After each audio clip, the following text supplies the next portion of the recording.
جب تک ہم اس ملک میں اپنی اخلاقیات ٹھیک نہیں کریں گے، مورل سٹینڈرڈز ٹھیک نہیں کریں گے، جب اس طرح کے الیکشن ہوں گے کہ کھل کے پیسہ چل رہا ہے اور ہم کہیں گے نہیں جی وہ پٹواری کیوں پیسے لیتا ہے تو وہ تھانے دار کیوں پیسے لیتا ہے، وہ سرکاری نوکر، وہ تو بیچارہ جو نچلا طبقہ ہے وہ تو واقعی جس طرح شیخ رشید نے کہا ہے مہنگائی جو بڑی ہے بیچارے لوگوں کی تنخواہ میں گزارا نہیں ہو رہا، ان کو ہم کہہ رہے ہیں کہ آپ بالکل ایماندار بنے، اور یہ جن کا اتنا ان کے پاس پیسہ ہے اسپیکر صاحب، میں آپ کو یقین سے کہتا ہوں ان کو خود نہیں پتا کہ ان کا کتنا پیسہ باہر پڑا ہے، اتنا 30 سال سے چوری کر رہے ہیں یہ پیسہ، اور 30 سال سے پیسہ چوری کر کے اب ان کی کوشش یہ ہے کہ عمران خان کے اوپر پریشر ڈالو سارے چور مل کے کہ جی کبھی ہم گورنمنٹ گرا دیں گے، کبھی ہم وہ نکلاتے ہیں وہ۔ آپ سوچیں فیٹف کے اوپر، اب فیٹف ہماری وجہ سے تو نہیں فیٹف پہ ہم گرے لسٹ میں آئے، یہ تو نون لیگ کے دور میں گرے لسٹ میں آئے ہیں، اب اگر فیٹف کی بلیک لسٹ میں پاکستان جاتا ہے تو یہاں سب کو پتا ہے کہ سینکشنز لگ جائیں گی، تو آگے مشکل سے ہم نے اکانومی کو سٹیبلائز کیا، مشکل سے،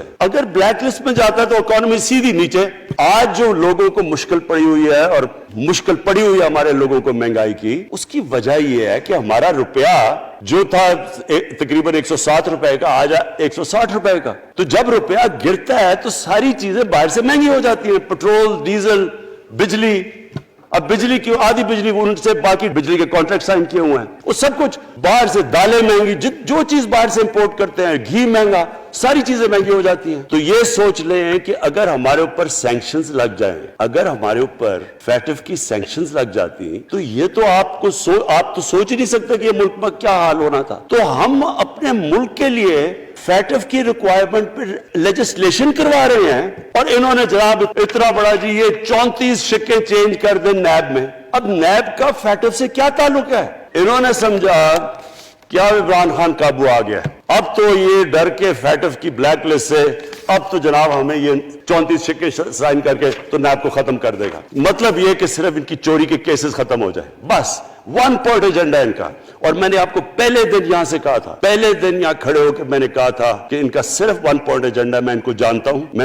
ہوں جب یہ سارے اپوزیشن میں میرے ساتھ تھے، ان کا صرف ایک خوف ہے یہ NRO نہیں دے گا، لہٰذا اس کو اتنا بلیک میل کرو، اور اب فیٹف کے اوپر تو یہ پھنس گیا ہے تو اب اسے کنسیشن لے لو تاکہ نیب ختم ہو جائے۔ اب سوچیں کیا ان کو ملک کا فکر ہے؟ کیا ان کو نہیں پتا تھا کہ کیا ہونا ہے اگر فیٹف کی بلیک لسٹ پہ چلے جاتے ہیں؟